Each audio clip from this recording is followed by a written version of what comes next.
특별히 11차 초정기 모국기도회와 또 코로나19 이후의 시대를 놓고 종교의 역할이 무엇인지를 놓고 한번 같이 생각해보는 그런 자리로 준비를 했습니다. 우리 모두의 마음을 모아 합심 기도를 올리는 시간이 되겠습니다. 신통일 한국과 종교 평화를 위해 종단의 대표분들께서 나오셔서 합심 기도를 해 주시겠습니다. 하나님 아버지, 오늘의 모임이 있을 수 있도록 은혜를 베풀어 주셔서 감사를 드립니다. 서로 사랑하는 마음을 허락해 주옵소서. 이 시간 모인 우리의 기도를 들어주셔서 위기 가운데 있는 우리를 구원하여 주옵소서. 우리를 사랑하셔서 십자가의 죽으심으로 우리 모두를 화목하게 하시는 예수 그리스도의 이름으로 기도하옵나이다. 아멘. 대덕과 대해와 대력의 하늘이시여, 사랑과 축복이 함께 하시기를 단군 한백원의 이름으로 간곡히 기도드립니다.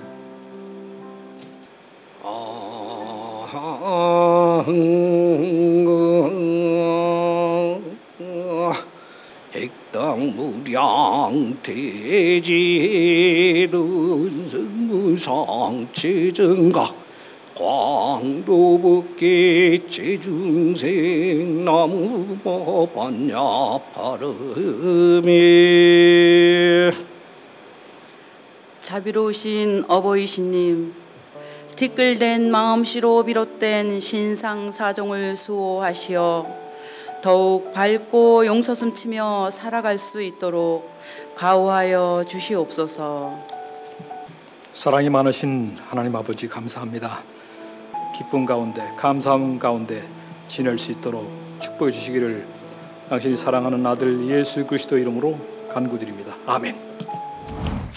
이번 11차 초정교 목요기도회는 한국종교협의회 이현영 회장께서 나오셔서 말씀을 해 주시겠습니다. 마스크로 절반을 가리고 사는 삶을 살다 보니까 온전하게 뵙는 것도 그립습니다. 오늘 이렇게 뵙는 것이 너무 반갑고 또 좋습니다. 이렇게 많은 분들이 아니라 귀한 분들을 뵙는 것 같습니다. 제가 한학자 총재님께서 쓰지 않던 말을 한번 쓰셨어요. 효정. 그 제가 효도도 아니고 뭐 효정 뭘까 그랬는데, 하나님이 계시면 하나님 앞에 인간들이 내가 하나님한테도 효도해야 되지 않을까? 효심을 가지고 있어야 되지 않을까? 그런 마음으로 하나님을 대하면 하나님은 부모님 같은 분이고, 인류 전체의 부모님, 이 대자연의 부모님 같은 분이고, 그분을 향해서 내 마음을 열고 효정의 마음으로 살아가면 그 길이 곧 인간들의 자세 아닐까? 그게 부모한테도 그렇고 주변의 정을 가지고 대하는 우리 이웃과도 그렇고, 그 모든 걸 합쳐서 종적으로 하늘 앞에 부모님 앞에 효도하고, 횡적으로는 정을 가지고 대하듯이 하늘 앞에 늘 효정의 자세를 가지고 가면 좋겠다. 그런 말씀 한번 하셨습니다. 자, 고맙습니다.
바로 이어서 제2부 팬데믹 이후에 종교의 역할을 대주제로 하여 초청 특별 강연을 청해 듣도록 하겠습니다. 이렇게 귀한 자리에 초대해 주셔서 감사합니다. 내면의 여행자라는 주제를 한번 잡아봤어요. 왜냐하면 어떤 뚜렷한 종교적인 목표가 없는 사람들은 자신의 삶을 어떻게 생각하냐면은 들판을 걸어 다니는 것처럼 생각하기 쉽거든요. 여기저기를 걸어 다니고 여행한다. 그래서 제 생각이 좀 많이 반영되어 있는 것 같아서 내면의 여행자라는 주제를 좀 잡아봤고, 질문부터 한번 드려볼게요. 여행이란 무엇인가? 부터 한번 시작해 볼까 합니다. 여행 좀 아쉽긴 해요. 왜냐면은 여행을 전 좋아하는데 사실 이번 코로나 때문에 여행을 많이 못하게 돼서 좀 아쉽긴 합니다. 여행의 사전적 정의는 그거예요. 여행, 그 국어 사전에 보면 여행이란 그 일이나 유랑을 목적으로 해서 여러 지역을 돌아다니는 것, 이게 이제 여행의 사전적 정의입니다. 근데 이 사전적 정의를 잘 들여다보면 이게 공간에 치우쳐 있다는 것을 알게 돼요. 공간을 전제로 한 겁니다. 그러니까 일이나 유랑을 목적으로 여러 지역을 돌아다니는 것, 이렇게 얘기하는 거죠. 그런데 여행이 꼭 공간적인 것만 있는 건 아닌 것 같아요. 시간적인 측면에서의 여행도 있다는 생각이 듭니다. 만약에 이러한 아이디어를 여기에도 적용시켜 보면 그럴 겁니다. 여행이라는 것은 반드시 공간적으로만 발생하는 것이 아니라 사실은 시간적으로도 발생하고 있다는 거죠. 아마 우리는 시간 안에서의 여행을 하고 있을 겁니다. 어디에 가지 않아도 사실 그 자리에 지금 앉아 계셔도 사실 우리는 여행을 하고 있는 중이죠. 바로 시간 안에서의 인생이라는 여행을 하고 있다는 생각이 듭니다. 그럼 이런 질문이 떠올라요. 만약에 우리가 시간 안에서, 인생 안에서 여행을 하고 있는 것이라고 한다면 여러분은 그 인생이라는 삶의 여정 중에 지금 어디쯤 도착하셨습니까? 평균 연령을 봤을 때 거의 마지막에 도착해 있을 것 같기도 한데 근데 꼭 나이라는 것이 여행의 목적지는 아닌 것 같아요. 우리가 여행을 다닐 때 위도와 경도로 여행을 하는 건 아니잖아요. 실제로는 어떤 나라와 문화를 경험하고 사실 그 의미를 파악하게 되는 거죠. 우리도 마찬가지인 것 같습니다. 우리가 나의 삶 여정 중에 어디쯤 도착했느냐라는 것은 꼭 나이를 얘기하는 건 아닌 것 같아요. 실제로 내가 어떠한 사유 방식 속에, 어떠한 세계관 속에 머무르는가, 그거에 대한 질문이라고 볼 수 있습니다. 저는 이제 혼자 이렇게 상상을 막 하니까 이런 생각을 해요. 내가 왜 이번 인생을 선택했을 것인가에 대한 생각을 가끔 합니다. 내가 왜 최 사장이라는 왜 몸뚱이를 선택했을까? 저는 가끔 그런 상상을 합니다. 뭔가를 배우기 위해서였나 보다. 뭔가 배움이라는 것은 뭔가 다운로드 받듯이 바로 전해질 수 있는 것이 아니라 그 고된 과정을 다 거쳐가야 되니까, 이 인생이라는 고된 과정을 거쳐갔을 때 그 마지막에 이르러서 내가 뭔가 배우게 되는, 체험하게 되는 그 뭔가가 있고, 그걸 기대했기 때문에 내가 이 몸을, 채사장이라는 요걸 선택했나 보다라는 생각을 합니다. 여러분은 어떤 이유와 목적 때문에 그 삶을 선택하셨는지 궁금합니다. 그래서 한 사람 한 사람은 사실은 여행지라는 생각이 듭니다. 이 여행지를 통해서 우리가 뭔가 얻어갈 수 있는 그 여행지를 우리가 찾아 나선 것이다라는 생각이 드는데, 처음에 드렸던 질문이죠.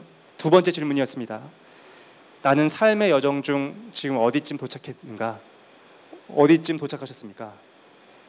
난 지금 70대야, 60대야, 그 숫자 말고 실제로 자기가 배워나가야 되는 그 과정 중에서 지금 어디 정도를 여행하고 계신지 사실 궁금하기도 합니다. 그래서 오늘 강연은 여기서 질문으로 좀 마무리하는 걸로 하고, 마지막은 이거죠. 세상의 모든 짐진 여행자가 안심하고 자신의 감춰진 길로 들어설 수 있기를 바라면서 오늘 강연은 일단 마치고 다음에 이제 질의응답 받도록 하겠습니다. 어떻게 하면은 이 젊은이들이 또 내면의 깨달음이나 그런 걸 추구할 수 있게끔 할 수 있냐는 말씀이신데, 항상 저도 사실 불만인 게 있었습니다. 뭐냐면 어른이 없다는 것이 그 젊은이들의 불안을 키운다는 생각이 듭니다. 마음속에 어떤 모델이 있으면, 저렇게 돈이 없어도 자신의 어떤 하나의 인생의 목표를 삼고서 나아가시는 멋진 분이 계시다고 한다면 젊은이들도 사실은 금방 그분 때문에 마음을 좀 놓지 않을 수 있지 않을까라는 생각이 듭니다.